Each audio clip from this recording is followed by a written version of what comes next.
Video के अंदर हम कक्षा 10 एनएस परीक्षा 2021 के मॉडल पेपर का सॉल्यूशन देखेंगे।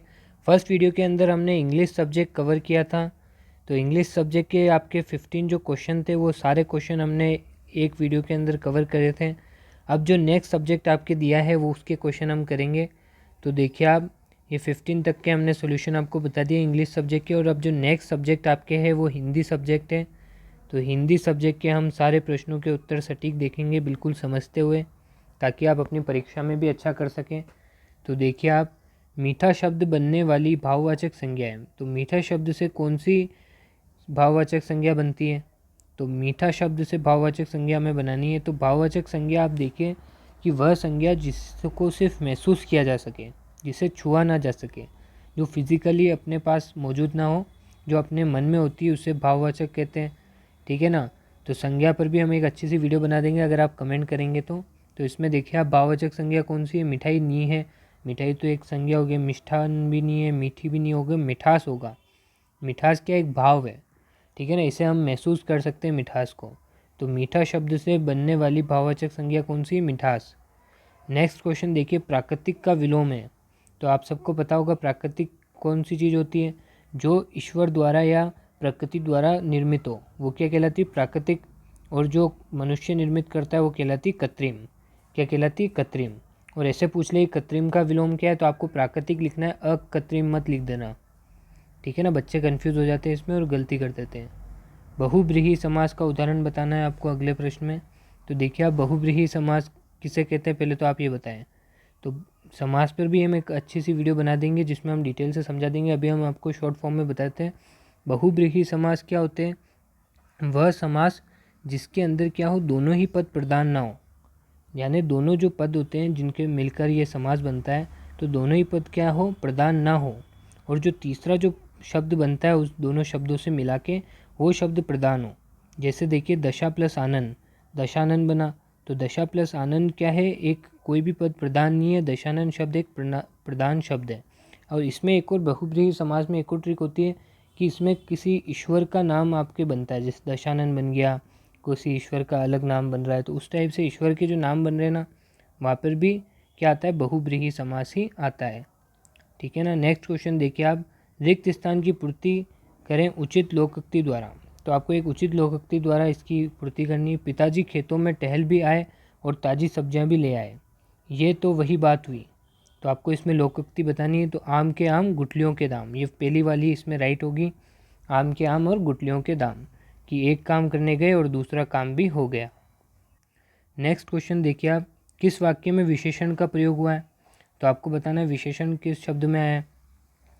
तो देखिए आप, जो दूसरा वाला जो इसमें ऑप्शन दे रखा है बी वाला, वो राइट होगा इसमें, क्योंकि इसमें देखो 2 किलो लिखा हुआ है। तो 2 किलो क्या है? चावल की विशेषता है। नेक्स्ट क्वेश्चन देखिए, आकाश में बादल छाए हैं। तो रेखांकित शब्द का पर्यायवाची बताना है, बादल के आपको पर्यायवाची बताना है। तो देखिए इनमें से नीर किसका पर्यायवाची है, आप सबको पता होगा। तो नीर किसका है? तो नीर आता है अपने जल का। और अनिल किसका है? तो अनिल आता है पवन का। और ये देखिए आप, जलज किसका है? तो जलज आपको पता है कमल का होता है। और मेघ किसका होता है? तो मेघ होता है अपने बादल का।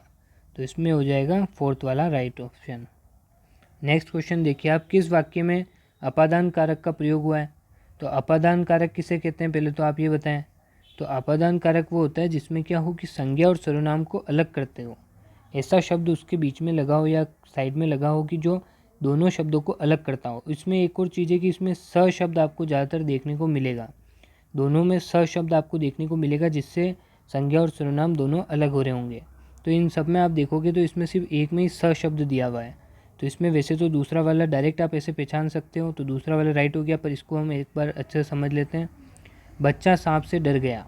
तो इसमें अगर मैं से शब्द हटा दूँ तो बच्चा सांप डर गया, तो बच्चा सांप एक जुड़ जाता है शब्द। पर जब इसमें से शब्द आ गया बीच में, हमने जब से शब्द लगाया, बच्चा सांप से डर गया, तो बच्चा सांप दोनों अलग हो गया, क्योंकि से डर गया हमने लिखा तो दोनों शब्द क्या हो रहे हैं? अलग हो रहे हैं। तो यहाँ पे हो जाएगा दूसरा वाला राइट ऑप्शन। नेक्स्ट क्वेश्चन आप देखिए, उपयुक्त शब्द से रिक्त स्थान की पूर्ति कीजिए। हमें सही, खाली स्थान दे रखा है आपको, का अंतर करना आना चाहिए। तो आप सबको पता है इसमें क्या होगा? सही गलत। अब ये बहुत ही इजी क्वेश्चन है, पर इसमें बच्चे गड़बड़ कर देते हैं, क्योंकि इन्होंने सबसे पहले क्या दे दिया? गलती। तो सही गलती, बच्चे क्या जल्दबाजी में इसको गलत पढ़ कर इस पर टिक कर देते हैं, जबकि इसमें गलत आपको मात्रा का भी ध्यान रखना है। तो ऐसे आपको कन्फ्यूज़ करने के लिए भी बोर्ड पूछ सकता है। नेक्स्ट क्वेश्चन आप देखिए, निम्नलिखित वाक्यों में सरल वाक्य की पहचान कीजिए। तो सबसे पहले आप ये बताइए सरल वाक्य क्या होता है। तो वाक्य पर भी मैं वीडियो बना दूंगा, सरल वाक्य, मिश्र वाक्य और संयुक्त वाक्य। बस आप कमेंट करके बताएं कि सर इस पर वीडियो चाहिए, तो हम आपको बना के दे देंगे। पर आप वो वीडियो देखते ही नहीं हो तो फिर हमारी इच्छा ही नहीं होती है उस पर इतनी मेहनत करके हम आपके लिए वीडियो बनाते हैं, उस पर आते 10-15 व्यूज़। और नॉर्मल वीडियो ऐसी वीडियोस बनाते हैं तो इस पर आते हैं 500-1000 व्यूज़। तो अगर आप ज़्यादा से ज़्यादा इन वीडियो को शेयर करोगे तभी हम आपके लिए और ज़्यादा मेहनत करेंगे। तो देखिए सरल वाक्य क्या होता है, जिसमें एक ही कर्ता होता है, एक ही क्रिया होती है। और ये क्या, इसको साधारण वाक्य भी कहते हैं। एक और चीज़ है कि सरल वाक्य को कहते हैं साधारण वाक्य। तो साधारण वाक्य है या सरल वाक्य है, दोनों एक ही है। और इसमें क्या होता है, एक ही क्या होता है, कर्ता होता है। इसमें एक ही आपकी कर्ता होता है और एक ही आपकी क्रिया होती है। तो एक ही कर्ता और एक ही क्रिया जिसमें दिखे तो वो सरल वाक्य होगा। तो देखिए इसमें दूसरा वाला जो ऑप्शन आपको दिया हुआ है, तो दूसरा ऑप्शन इसका राइट होगा, क्योंकि इसमें क्या है, रवि एक ही करता है और क्रिया भी एक ही है, खेल रहा है। ठीक है ना, तो इसमें सेकंड वाला उत्तर हो जाएगा। नेक्स्ट क्वेश्चन आप देखिए, जय शब्द में कौन सा उपसर्ग जोड़ने पर वह जीत के अर्थ में प्रयुक्त होगा। तो जय शब्द में उपसर्ग जोड़ना है। उपसर्ग क्या होते हैं, जो शब्द के शुरू में जुड़ते हैं और अर्थ को परिवर्तित कर देते हैं। ठीक है ना, जो शब्द के शुरू में जुड़े उसे उपसर्ग कहते हैं, और जो अंत में जुड़े उसे क्या कहते हैं, प्रत्यय। ठीक है ना, अंत में जुड़ते हैं वो प्रत्यय। और उपसर्ग पर भी हम एक अच्छे से डिटेल वीडियो बना देंगे, बस आप कमेंट करके ज़रूर बताएं। तो देखिए इसमें क्या जोड़ें जिससे उसका अर्थ जीत बन जाए। तो विजय, वी अगर आप जोड़ दोगे जय में, वी अगर आप जोड़ दोगे जय में, तो ये देखिए आप, इससे क्या बन जाएगा, विजय। विजय का मतलब क्या होता है, जीत। विजय का मतलब क्या होता है, जीत। तो ये विजय का अर्थ हो जाएगा आपके जीत। अब देखिए नेक्स्ट क्वेश्चन, इस प्रश्न का उत्तर देखें उससे पहले मैं आपको बताता हूँ कि हमने कमेंट में आपको एक लिंक दी है, एक प्लेलिस्ट की आपकी लिंक मिल जाएगी आपको। तो उस प्लेलिस्ट के अंदर हमने 7 वीडियो डाली हुई है, डोंट फॉरगेट टू वॉच वाली वीडियोज़ है। तो वो प्लेलिस्ट की जितनी वीडियो आपको देखनी चाहिए जो आपके काम की है, सबसे फर्स्ट वीडियो आपको मिलेगी टाइम टेबल के ऊपर, जो 2 मिनट की वीडियो है, पर वो इंग्लिश लैंग्वेज में हमने वो वीडियो बनाई है। तो फिर भी आप वो देख लें, आप समझ में आ जाएगी आपको। 2 मिनट की वो वीडियो है और बहुत ही अच्छा उसके अंदर common standard toppers time table है। बहुत रिसर्च करने के बाद वो टाइम टेबल बना है, तो आप एक बार ज़रूर उसको देखें और उसके हिसाब से आप अपनी तैयारी करें, अपना शेड्यूल बनाएं, तो आपकी अच्छी तैयारी होगी। और जो नेक्स्ट वीडियो है उसमें सेकंड वाली वो हिंदी लैंग्वेज में ही है। उसमें क्या है कि 5 लेवल स्ट्रेटजी बताई गई है, कि मतलब जो पार्ट पढ़ने की 5 लेवल स्ट्रेटजी, अगर आप उस 5 लेवल स्ट्रेटजी से पार्ट पढ़ोगे तो आपको पार्ट याद भी कर लोगे आप, और उसको याद भी रख पाओगे। ठीक है ना, तो अब नेक्स्ट क्वेश्चन का हम उत्तर देखते हैं। देखो आप इसका, अब ये आपको प्रश्न दिया हुआ है, शोर मचाते बच्चों ने माँ से कहा। ठीक है, माँ ने कहा। तो शोर मचाते बच्चों को माँ ने कहा, तुम सबने बुरी तरह परेशान कर रखा है। रेखांकित अंश के लिए उचित मुहावरा है। तो ये जो आपको वाक्य दिया है इसके लिए कौन सा मुहावरा उचित होगा, तुम सबने बुरी तरह परेशान कर रखा है। तो इसके लिए उचित मुहावरा हो जाएगा नाक में दम करना। क्या हो जाएगा, नाक में दम करना, बुरी तरीके से परेशान करना। नेक्स्ट क्वेश्चन आप देखिए, निम्नलिखित में संयुक्त वाक्य नहीं है। तो वाक्य 3 प्रकार के होते हैं, सरल वाक्य, मिश्र वाक्य और संयुक्त वाक्य। हम इस पर भी एक डिटेल वीडियो बना देंगे, हमने आपको कहा, बस आप कमेंट करके ज़रूर बताएं।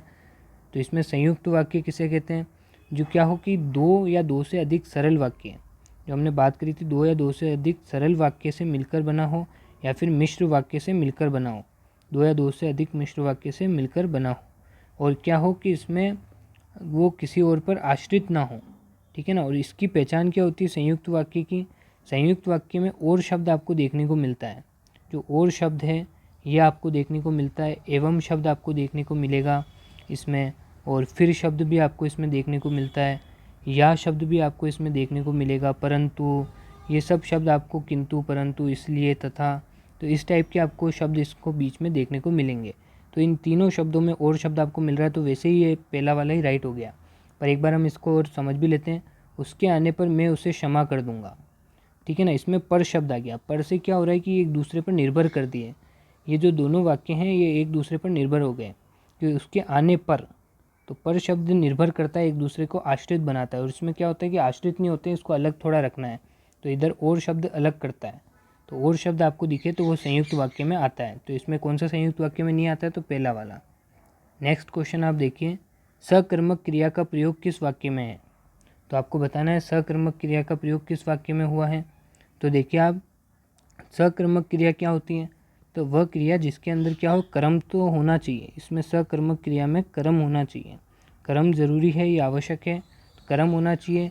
और क्रिया जो क्रिया है उसका असर कर्म पर पड़ता है, ठीक है ना। क्रिया का असर क्या होता है, कर्ता पे नहीं पड़ता है, और क्रिया का असर किस पे पड़ता है, कर्म पर पड़ता है, ठीक है। क्रिया का असर कर्म पे पड़ना चाहिए कर्ता के बजाय, कर्ता पे नहीं पड़ता है और कर्म पर पड़ता है। तो देखिए आप इसका उत्तर, तो 28वें प्रश्न का हम उत्तर देखते हैं। तो इसमें आ जाएगा, शेखर ने राशि को चॉकलेट दी, ठीक है ना। तो इसने क्या है कि इसमें जो दी क्या हो जाएगा, तो देना तो आपके मतलब इसमें क्रिया हो गया, ठीक है ना, देना क्रिया हो गया, और क्रम हो गया चॉकलेट, ठीक है ना। तो को चॉकलेट दी, तो इन अब इसमें क्या होगा कि क्रम पर मतलब वो वाक्य पढ़ रहा है कि जब चॉकलेट एक स्थान से दूसरे स्थान जा रही है, ठीक है ना, तो क्रम पर इस पर पढ़ रहा है। अगर आप इसकी डिटेल वीडियो कहेंगे तो वो भी हम बना देंगे क्रिया पर, जिसमें आपको अच्छे से डिटेल में हम सारी क्रियाएं समझा देंगे जो महत्वपूर्ण है और बहुत ही ईजी तरीके से। उपयुक्त शब्द से वाक्य पूरा कीजिए। अब देखिए इसमें आपको उपयुक्त शब्द से वाक्य पूरा करना है। इसमें वाक्य शायद बोर्ड ने छाप नहीं पाया या कुछ मिस्टेक होगी, प्रिंटिंग मिस्टेक, पर फिर भी आप इसमें अनुमान लगा सकते हो कि इसमें क्या होगा। तो देखिए जाता है, तो इसमें हे आता है लास्ट में, तो पूरा करना है इसमें, यानी अंत का शब्द होगा, तो हे शब्द है ही नहीं इसमें, तो ये तो वैसे ही कैंसिल हो गया। तो जा रहा है, तो ये भी गलत हो गया, रहा है आएगा इसमें, तो रहा है भी अपने पास है ही नहीं, रहा है जा रहा है होता। तो सोता है, तो इसमें भी है शब्द आता है अंत में, तो ये भी नहीं होगा, ठीक है ना। और अब देखिए गया, तो राम गया, शाम गया, जो भी, तो गया शब्द क्या है, अंत में शब्द में जुड़ सकता है, तो हम तीसरे वाले को राइट मान लेते हैं। नेक्स्ट क्वेश्चन आप देखिए, रिक्त स्थान की पूर्ति सटीक मुहावरे द्वारा कीजिए। मेरी परीक्षा फल देखते ही पिताजी खाली स्थान हो गए, तो पिताजी क्या हो गए, ठीक है ना, तो पिताजी हो गए बाग बाग, क्या हो गए, बाग बाग मतलब बहुत खुश हो गए। मेरा परिणाम देखकर पिताजी क्या हो गए, बहुत ज़्यादा खुश हो गए, तो बाग बाग इधर आपके मुहावरा आएगा।